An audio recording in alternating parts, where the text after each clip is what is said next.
Olá, tudo bem com você? Nós estamos aqui meditando na palavra de Deus em ordem cronológica, né? E hoje estamos em Romanos capítulo 11. Olha que privilégio, olha onde chegamos, né? Agora vamos dar continuidade a essas cartas, como sempre, fazendo a oração primeiro. E eu pedindo a você que partilhe esse vídeo e não esqueça de dar o seu gosto, tá bom? Vamos falar com Deus? Meu Pai, basta-nos fechar os olhos e falar com o autor da vida. Quantas pessoas lutam para falar com uma autoridade, com uma pessoa importante, e nós falamos com o autor da vida ao fechar os olhos e usarmos nossa fé. Meu Deus, e eu oro por essa pessoa que está acompanhando comigo esse projeto de ler a Bíblia, que o Senhor a abençoe ainda mais, que o Senhor a fortaleça e a edifique na rocha.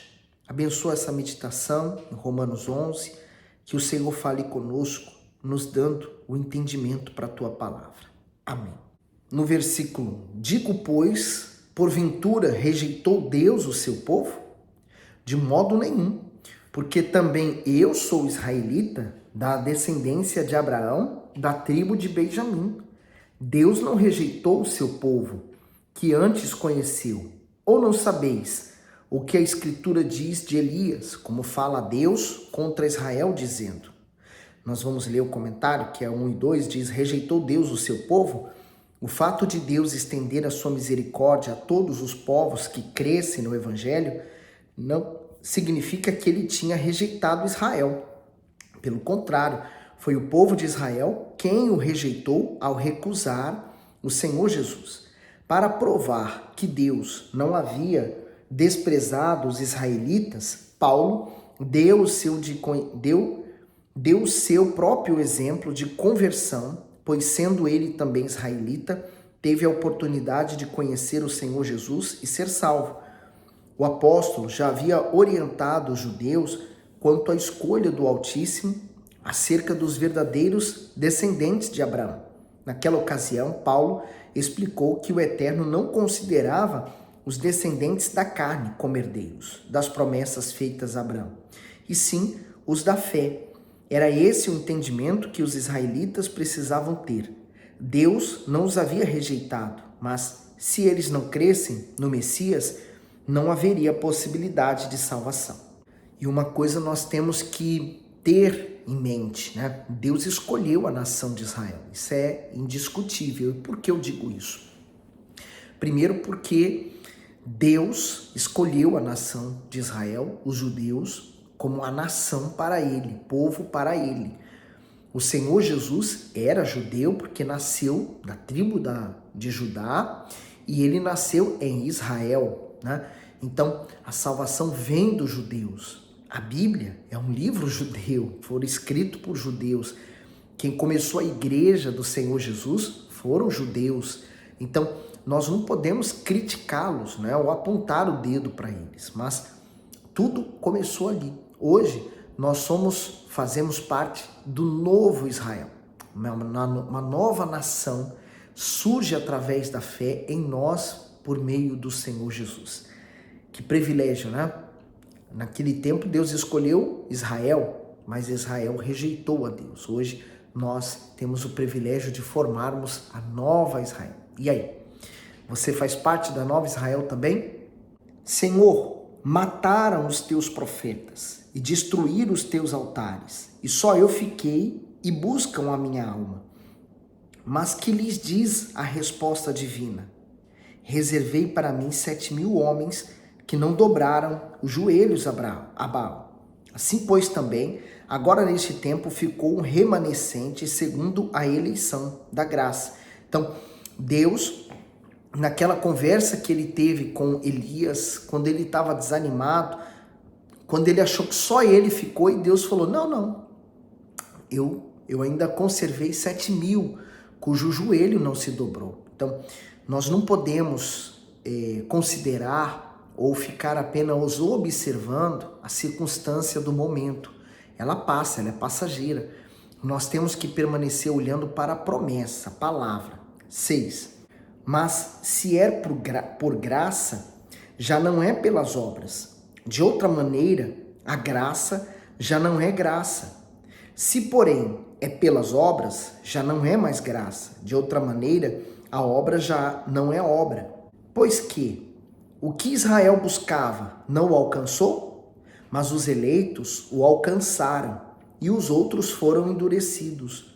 Como está escrito, Deus lhes deu espírito de profundo sono, olhos para não verem e ouvidos para não ouvirem, até o dia de hoje. O comentário diz: Israel buscou a justiça e o favor de Deus por seus próprios méritos e esforços. Por isso não alcançou. Mas os eleitos, daqueles que receberam a salvação, quando creram no Senhor Jesus, se submeteram à justiça divina. Por isso, alcançaram misericórdia. A incredulidade da nação de Israel a deixou com os olhos escurecidos e com os ouvidos tapados para não compreender a vontade do Altíssimo.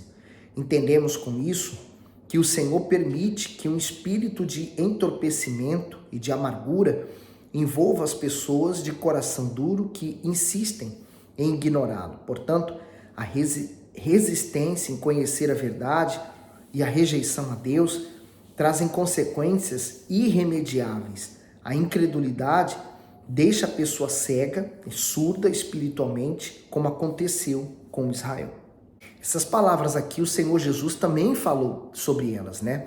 Sobre ele falar em parábolas para que aqueles que vendo não pudessem ver, ouvindo não pudessem ouvir e entender. Hoje eu percebo a mesma coisa, né?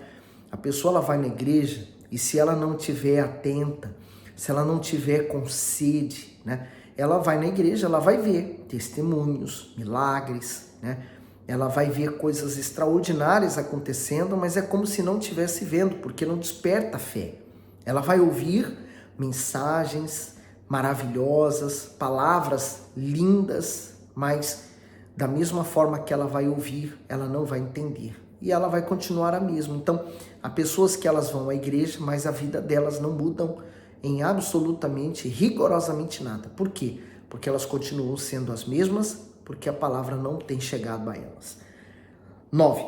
E Davi diz, torne-se-lhes a sua mesa em laço e em armadilha e em tropeço por sua retribuição.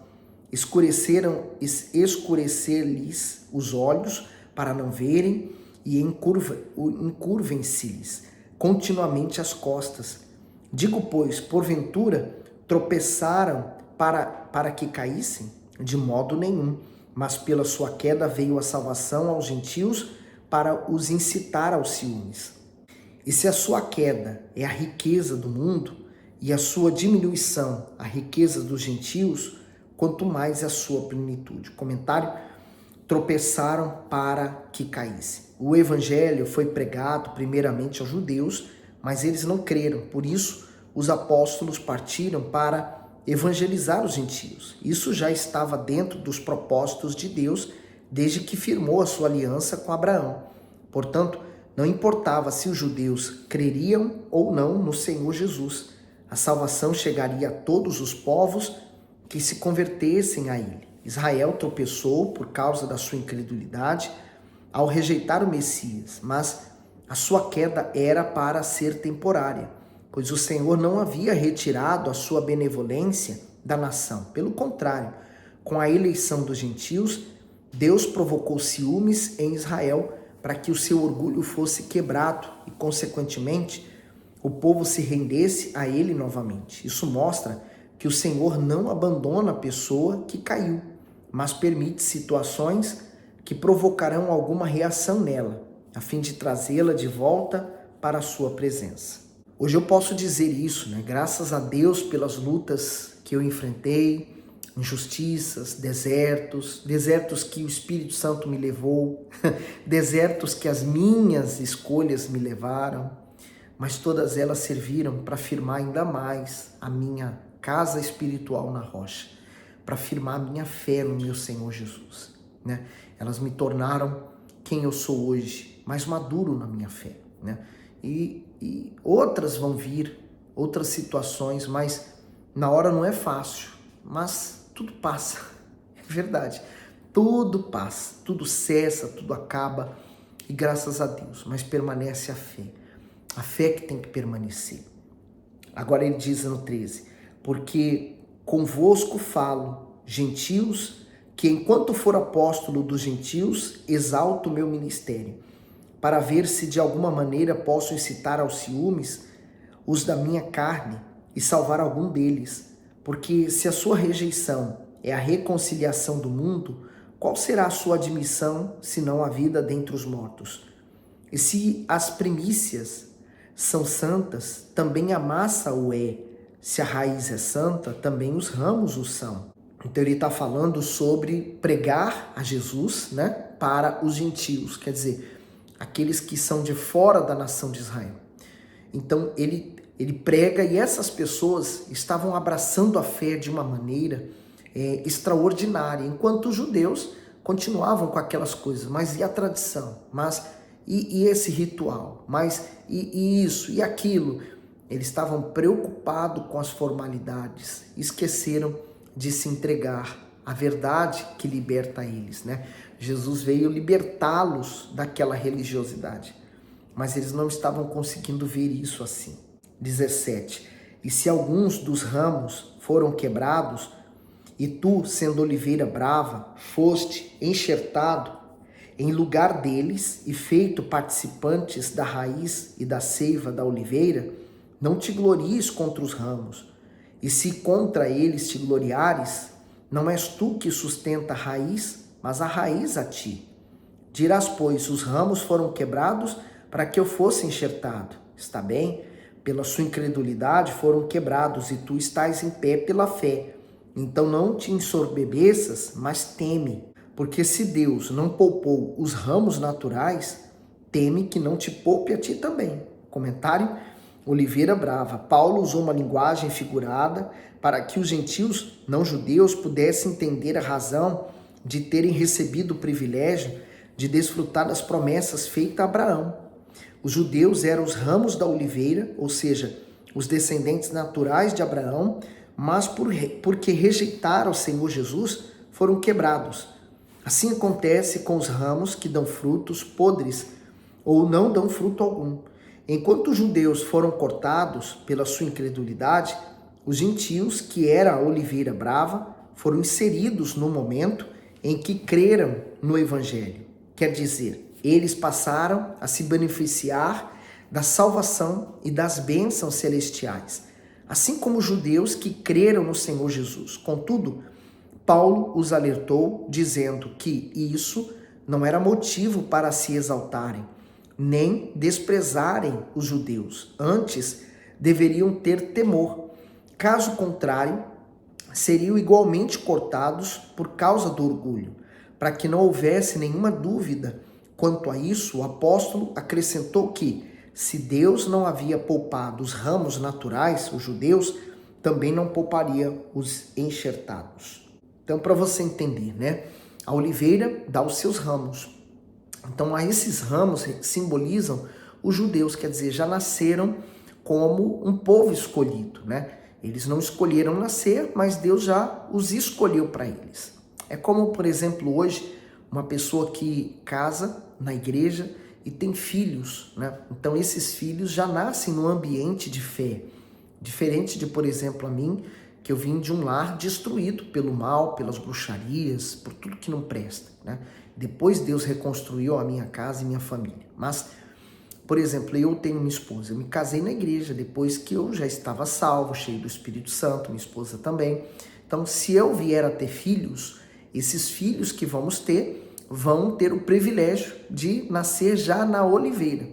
Mas não significa que eles vão permanecer. Se eles não derem fruto, como disse o bispo, é arrancado. Então, nós que somos os gentios, né, para os judeus, nós fomos colocados na oliveira, nós fomos enxertados, né? Abriu-se um espacinho e a gente colocou lá, encaixou lá. Agora fazemos parte da oliveira, recebemos todo o conteúdo dela, mas ele está falando que se nós não produzirmos frutos, esse ramo que foi enxertado é tirado também fora. Então, nós temos que produzir frutos. Frutos, são almas salvas, né? 22. Considera, pois, a bondade e a severidade de Deus para com os que caíram, severidade, mas para contigo benignidade, se permaneceres na benignidade. De outra maneira também tu serás cortado. Comentário: a bondade e a severidade de Deus. Essas palavras de Paulo nos fazem compreender a maneira como Deus age, pois todas as suas decisões são pautadas sobre o seu caráter. O Espírito Santo nos orienta, por intermédio do seu servo, a considerar as duas características principais da personalidade do Altíssimo: a sua bondade e a sua severidade, ou seja, a sua misericórdia e a sua justiça. Ao cortar os judeus que caíram, isto é, que não creram, ele não cometeu nenhuma injustiça, tampouco agiu com dureza ou crueldade, mas manifestou a sua justiça. O Senhor é amoroso, misericordioso, mas antes de tudo é justo. Por isso, a quem tiver de punir, ele punirá, e a quem tiver de se compadecerá. Na sua justiça, ele precisa punir o pecado, mas na sua misericórdia, ele dá uma nova chance a todo aquele que se arrepende. Significa dizer que seja judeu, seja gentil, seja quem for, tem a mesma chance diante de Deus. 23. E também eles, se não permanecerem na incredulidade, serão enxertados, porque poderoso é Deus para os tornar a enxertar.